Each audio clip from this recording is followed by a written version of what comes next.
This is just a quick introduction into the RAG Kickstart. RAG standing for Retrieval Augmented Generation, and this one specifically an example based on Llama Stack that gets installed automatically and nicely into your OpenShift cluster, assuming you have enough GPU capacity to run the models that are specific to the application. Here's what the end user application looks like. So it's a Streamlit-based application, a simple chatbot. You'll ask it questions, and let's show you some key questions to ask, right? So who is the US president? Is an interesting one because you'll then see that it has a knowledge cutoff date of December 2023. That is for the out-of-the-box ready-to-use Llama 3.2 3B Instruct model, and it thinks the president at the time is Joe Biden. And you can ask it who won the 2025 Super Bowl, and let's see there. And you can see it again, knowledge cutoff December 2023, and doesn't have enough information for that. So at least it knows not to guess in this case. So that is kind of the out-of-the-box model unaugmented, no augmentation at this time. I can also ask it a question like, what are my HR benefits? Because it doesn't know who I am, and it doesn't know what company I work for, but it might give you some general information about HR benefits, like human resource benefits in this case. So now we can do some augmentations, right? So we can see that we get the generic answers in this case. Now let's augment the knowledge of this large language model. The first thing I'll do is come up here and hit Upload Documents. And let me go find a nice little document here which might have some interesting information, like HR benefits from a company called Fantico, Fabulous HR Benefits.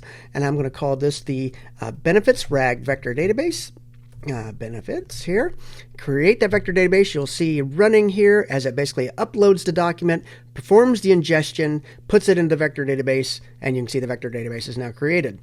So this does use vector databases by default for generic RAG. And now I can go chat with that document. So I can come over here and say, let's add the RAG benefits, the benefits document here. Okay, the one I just picked. And I can say, what are my HR benefits?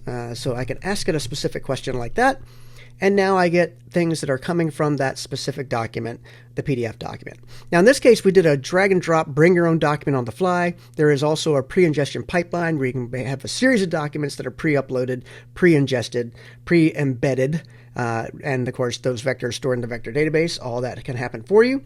But in this case, let me also go try a couple of things that are just out of the box ready to use here. One, you can see there's a system prompt. I can also turn on tool and debugging information, which can be nice down there. And I can also go to the agent-based architecture, add the web search tool. So it will have a list of out-of-the-box tools here, including MCP servers if you turn those on, as well as out-of-the-box shields if there were any installed, none at this time. But I can just say I want the web search tool activated. And if I ask questions like who is the US president, in this case, we should get a web search involved.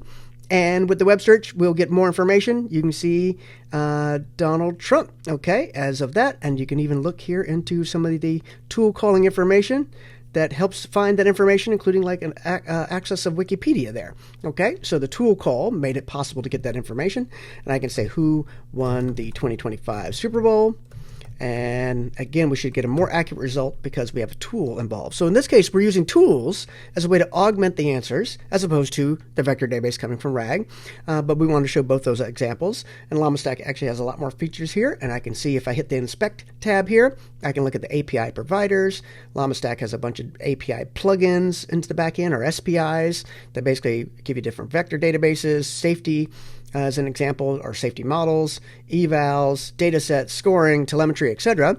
You can see I have just this one model installed right now, which is the main model here, the 3B one, but there is the embedding model also, right? That's how you do the dynamic drag and drop or the pre-ingestion pipeline to get to create the embeddings.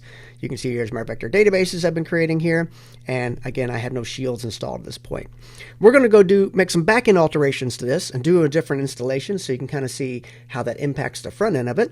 But this is, your interaction with a chatbot that can be augmented through retrieval augmented generation or through tool calling like MCP servers as well.